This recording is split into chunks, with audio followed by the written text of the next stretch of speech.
Welcome to today's Lunch and Learn webinar, What's New in Dynamics NAV 2018, brought to you by ArcherPoint. Dynamics NAV 2018 has deeper integration with other Microsoft products such as Dynamics 365 applications, Power Apps, Microsoft Flow, Office 365, Power BI, and various third-party applications. Microsoft continues to deliver an ERP solution that is deeply integrated with familiar business tools and includes built-in intelligence. As a result, it will be easy to use and adaptable to industry-specific requirements. So what does that mean for you and how you can use the new functionality of Dynamics NAV 2018? To help us answer that question is ArcherPoint's Bruce Kennedy. Bruce's extensive knowledge and expertise of Dynamics NAV makes him the ideal person to lead us through this webinar. He has more than 25 years of extensive experience in functional finance, manufacturing and distribution, including many years of pre-sales experience and consulting work on dozens of major ERP implementations. Prior to coming to ArcherPoint, he has been a technical consultant with Microsoft and a controller for a multinational manufacturing company. In today's webinar, Bruce will demonstrate some of the new features of Dynamics NAV 2018 and explain how to use this new functionality to make your day-to-day NAV-related life easier and more productive. So let's get started. Bruce, over to you. Well, thank you, Suzanne, and welcome everyone. So there's quite a few new features and functions that NAV has presented in the 2018 version. So let's take a look at some of them. I'm going to start off with my role center as the business manager. And in my navigation pane, I have an area called Setup and Extensions. What this has done now is put all of the setup functionality in one centralized location. No longer do you need to go from different menu selections to other modules and choose the different setups there. It's all now in one place. And it's made up of two different areas, the assisted setup that we're in, as well as all of the manual setups. The assisted setups allow you to use a wizard to help you with the applications itself. Let's take an example of that. We've got several here. We've got approvals, we've got customer approval, emailing. Some of these have been completed, some not. Let's look at the customer approval workflow as an assisted setup. And here it's allowing us to create a workflow, which is native in NAV, and automatically notify a user when that setup has taken place. So we'll just follow the bouncing ball, click on next. Who is going to be the approver? So here we'll choose from our existing users, and we'll choose Greg in this example. And the workflow is going to start when either they request manually that the approval take place, or when a user changes a specific field. So here you have the ability of either creating it when we have a new customer or if we're changing an existing field. If we choose change a specific field, then it's asking which field do we want. Default is the credit limit, which is probably most often used, but you have all the different fields associated with the customer. I'll stick with the credit limit. And we'll say that this is going to be either an increase, a decrease, or a changed value. And then we'll simply say next, and this is the approver. That's it. We simply say finish.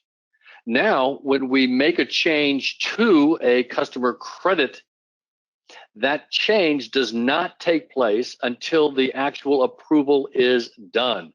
So a customer is used. I'll go here to home. Go to our customers.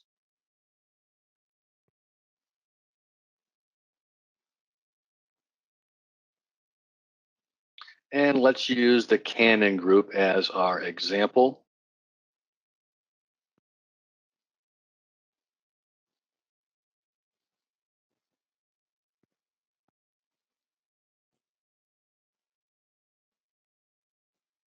And we'll change this credit limit to $1,000.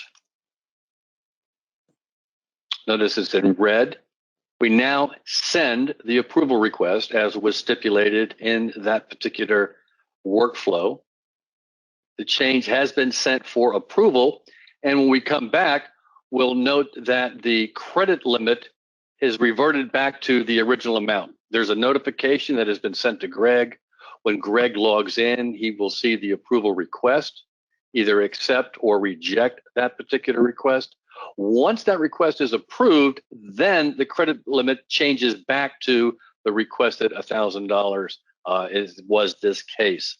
So that's one of the examples of using the assisted setup. We come back to our setup and extensions again.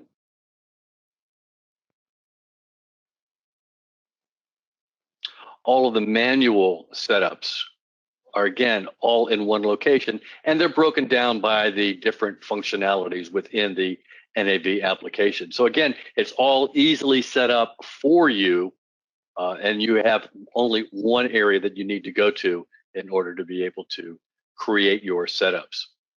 Let's continue on with some of the other features that they have. One of them is called user tasks. So if I look at my workflow tiles here, I have one called pending user tasks. Currently, I have 0 associated with that, but let's go ahead and click on this and see how the task can be set up. I'll click new to start a new task. What tasks allow you to do is for an individual to be able to establish for themselves or others a task to be performed, such as reconcile accounts receivable at the end of the month. So I'll say reconcile AR, and then I can give it a larger description here as I so desire. I'll come down to my status. I want to assign this to someone. I'll go ahead and assign it to myself so we can see how that's updated the tile. And this is to be done at the beginning of each month. Right now I'm 0% complete. When I start this, I can indicate that start date, and I want to put this as a high priority. And I've got additional fields that I can bring into play here, such as when I completed that. And then the last thing here is, what is the task itself? So the task can be linked either to a list page or a report. And in this case, since I've asked for reconciliation of accounts receivable, I'll enter in the account report 10040, which is our AR receivable report. So now I've got that, and I simply click OK, and I will have that task in my task list. However, since this is an activity that takes place at the first of the month, I'd like to make this a recurring activity. Therefore, I'll click on recurrence. And here I'm going to say, let's start this on 1/1, and we'll do it each month, and we'll do it for 12 months. Now I'll say OK. Now I have that as a recurrence. I'll say OK again. Here are the 12 that I have at the beginning of each month. I'll close that off. And now I have my 12 different tasks. Whenever I go to see this, I simply click on it. I see my task. I can then edit that, start my task, and complete it, indicating that when I did complete that, so that the person that has assigned that to me has notification that it has been done. Let's look at another new feature that's in the 2018, and that is called employee ledger entries. There is a new task or new type of transaction called the employee. So currently you have bank accounts, GL accounts, customers, vendors.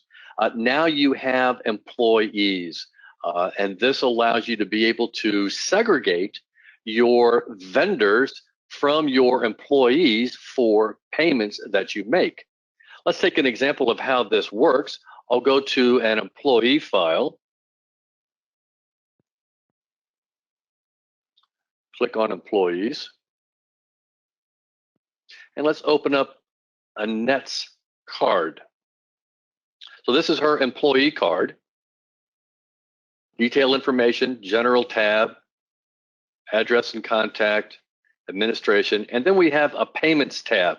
Here there is an employee posting group, and the only account that's associated with this posting group is the accounts payable. What GL account for accounts payable do you want associated with this particular employee?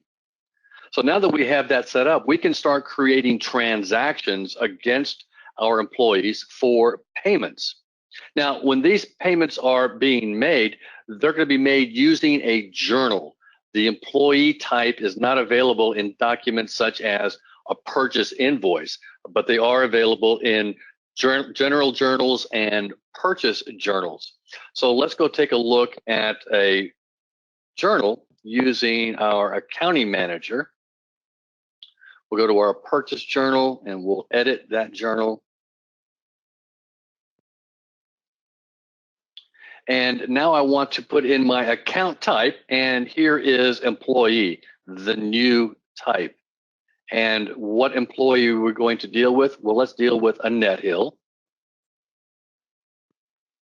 And here I'm going to have a payment of $100 to her. So we'll credit the payment, and then the offset will be to a general ledger account number, and we'll say this is travel expense.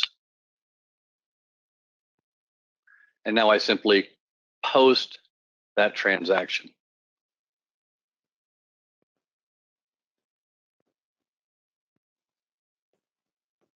Now, when payments are required, we simply go to our payment journal, just as we did with all of our vendors that were being paid, and probably some of our employees as well.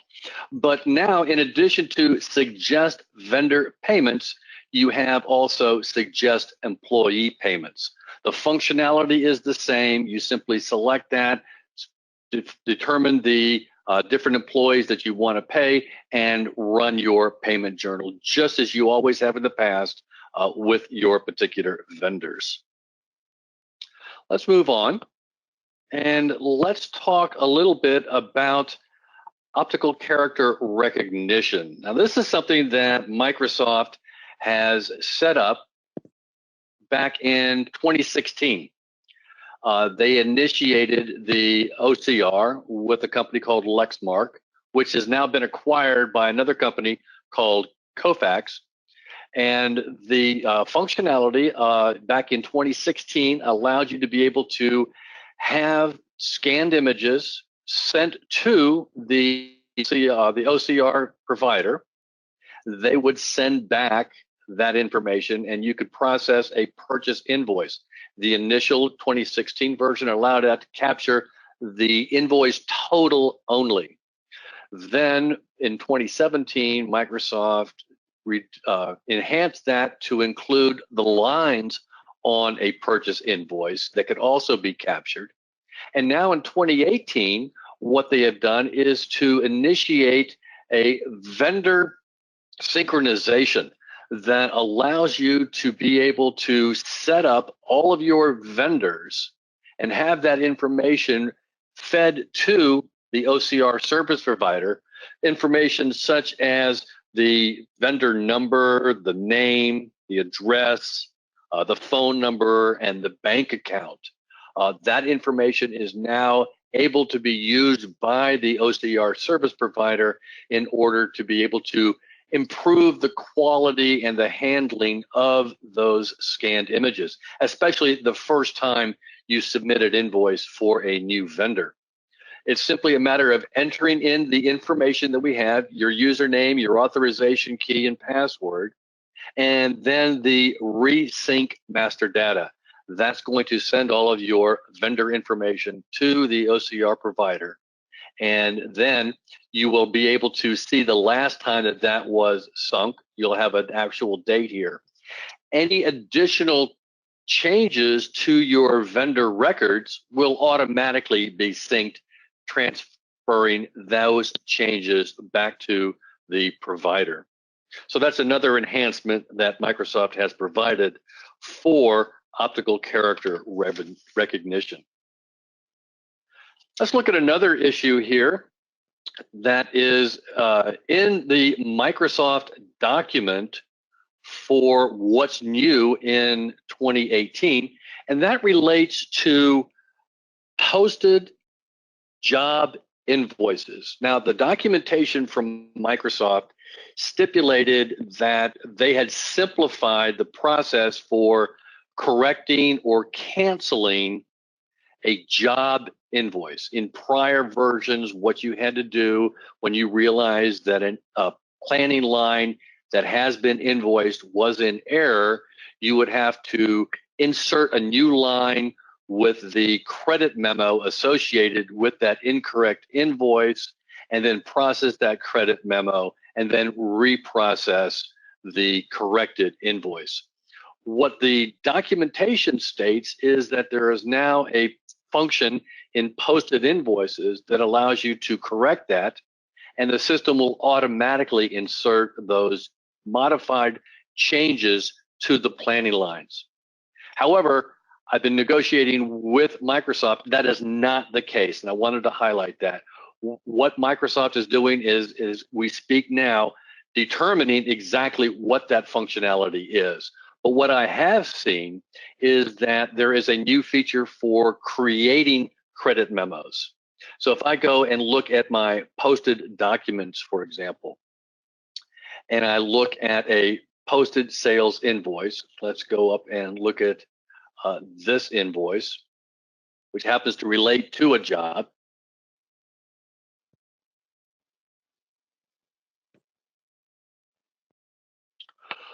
The current processes that you have for correcting a posted invoice is to either copy the document and create a credit memo from that invoice, or to use get lines to reverse. This new function is allowing you now to create a corrective credit memo.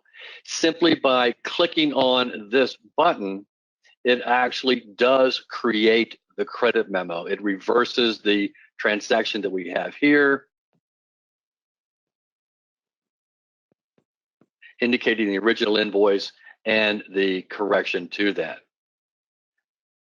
Again, the planning lines are not updated, and as soon as we get back with Microsoft to determine the exact functionality, we'll get back with you. But I wanted to highlight that some people have seen this and were looking forward to it. It's not quite ready for prime time, but the ability to create the credit memo immediately is a new feature within 2018. All right, let's look at some EFT functionality. In previous versions, what we've had were fixed electronic file transfer layouts for banks, and usually it was the large banks. Most of those banks were European, with the exception of a few US. But now what Microsoft has done is allowed us to be able to modify those EFT files. So if we go to data exchange definitions, and I'll look at this US EFT CCD file. Now what you can do is use the line definitions tab to change the coding as well as the column definitions to coincide with exactly what your particular bank or banks require. So you can have multiple EFT layouts for your different banks, and then just associate those different bank accounts to your different vendors for payment. So it has simplified the process in order to be able to use EFT functionality within the NAV application. Continuing on, let's take a look at our sales orders. I'm going to go to my list of sales orders, and we'll go to sales orders. Now, we've always had the ability to be able to post in a batch. So all of my invoices that are ready for posting would be accepted and posted. or we could always post one at a time, the individual. What Microsoft has now allowed us to have is post selected. So here you're actually able to go ahead and cherry pick individual postings that you would like. Now, I'll be honest with you, I never really thought this wasn't there, but this is new in 2018. So now these two I would like to go ahead and post. I simply go ahead and click the post button, and those two and only those two, because those are the ones I selected, would be posted. So it makes it easier to be able to choose those invoices that you want posted. Let's go back to our homepage for the Business Manager. One of the features that they had added last year was the ability to have the system generate financial statements, your basic reports, balance sheet, income statement. That uses the new subcategory functionality on the chart of accounts. So in addition to, is it a balance sheet or an income statement? And if it's a balance sheet, is it assets, liabilities, or owner's equity? It now has a subclassification for that also says under balance sheet asset, it's a cash account or it's a receivable account. It uses those in order to generate the different financial statements. They've also added this year the ability to have those reports generated in an Excel format. So that's a new feature that they've also added. Now, let's look also at some posting setup improvements. So here I'm going to go to my inventory posting.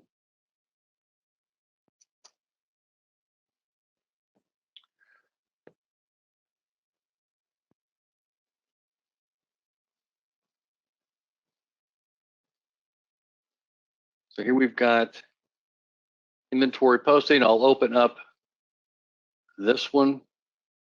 I'm sorry, I'll open up that one in setup. So what they have allowed you to do now is to have the system suggest accounts if you want to create a new posting group. So I'm going to create a new one. This is going to be with my location code for overseas in the Finnish group. Say OK. And now I can suggest accounts. When I do that, the system has gone out and it's created the accounts based on what my existing account structures look like. So it's taking those predetermined accounts from other posting groups and setups and using those to create the new accounts. You can always add those or change those if you so desire, but it makes it a little bit easier. And for those that you want to delete, there's now this used in ledger entries that shows you where it has been posted or hasn't been posted if you want to go ahead and delete some of those setups. So again, some of the new features that they've added to improve the ease of posting setup functionality. Let's go take a look also at a new feature that they have for item charge assignments. So here I'm going to go to purchase invoices.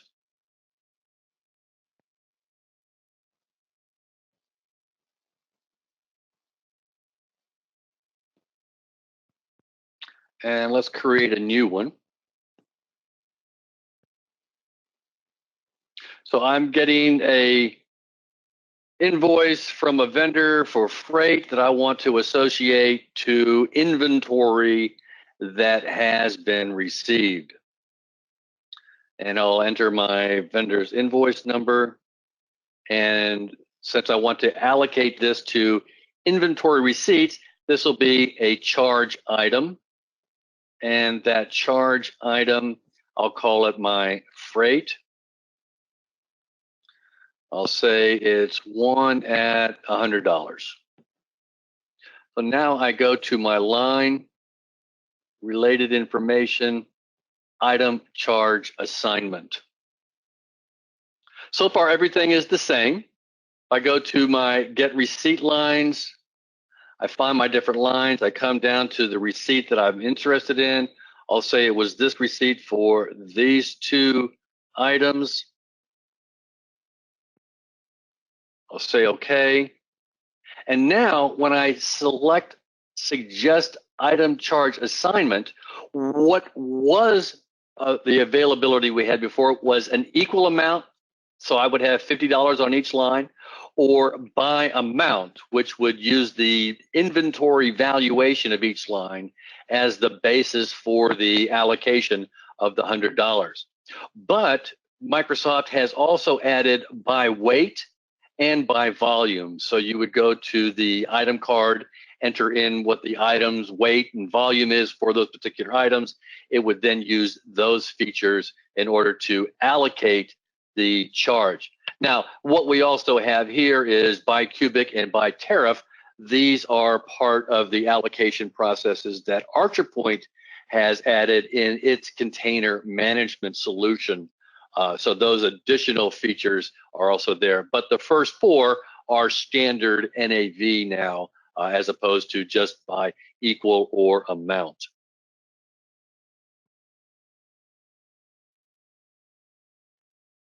I'll exit here without the allocation.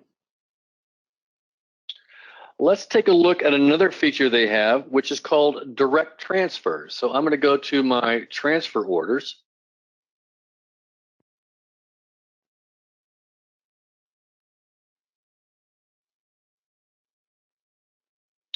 And let's create a new transfer. So traditionally, a transfer order is a two-step process. Where am I transferring it from? Where am I transferring it to? And what methodology am I going to use for that in transfer? Then it would be a matter of posting, and I would post the first step, which would be the shipment, and then I would post the receipt. However, you now have the ability to use direct transfer. What this does is it makes it a one-step process so that the amount that is shipped is automatically the amount that is received. So you can simplify some of those transfers that you have been doing in the past simply by clicking on the direct transfer functionality. Let's go look at some more improvements that have been made. And this one I especially enjoyed. It has to deal with the intercompany transactional functionality in NAV. For those of you that are familiar with intercompany transactions, prior versions required an outbox and an inbox functionality. For example, if I was going to be sending an intercompany purchase order to my sister account, I would create the purchase order, send that purchase order to my sister company, but before I could actually send it, I would have to go to an outbox. There, the outbox, I would select the transaction, the purchase order, and then I would click send. My sister affiliate would then go to what they refer to as an inbox transaction.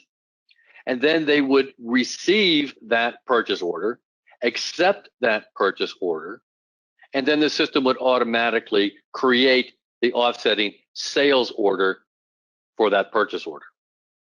Well, a lot of companies said, I am the only accountant and I am doing both the outbound and the inbound transactions. I don't want to go through that functionality. Well, what Microsoft has now done is made it an option. So here, if I go to partners, intercompany partners, in my US operation, I have intercompany accounts with my Canadian and Mexican operation. And I have this new checkbox that says auto accept transactions. Now, this is only one half of that. This is the inbox functionality. If we go back to our setup and extensions, and look at our intercompany, here we have an intercompany setup that also says automatically send transactions. There's the outbox functionality. So there's two setup areas. One is intercompany partners, one is auto send. Both of them, however, are right here. But there are two different boxes that you would check if you want the outbox and the inbox functionality to be streamlined. Again, it's an option. If you want to maintain that, simply do not check those boxes. And that is the functionalities that I wanted to show. There are several others. There's quite a bit of information for the developers and the IT pros that is new within NAV. I think that's probably beyond the scope of at least my presentation today, but there is a great deal also behind the scenes that Microsoft has added new in the 2018 application. Thanks for watching this ArcherPoint video. If you found it helpful, make sure to check out our website and blog at www.archerpoint.com. Additionally, if you have any questions regarding our products, services, or information in this video, feel free to email us at info@archerpoint.com. Thanks.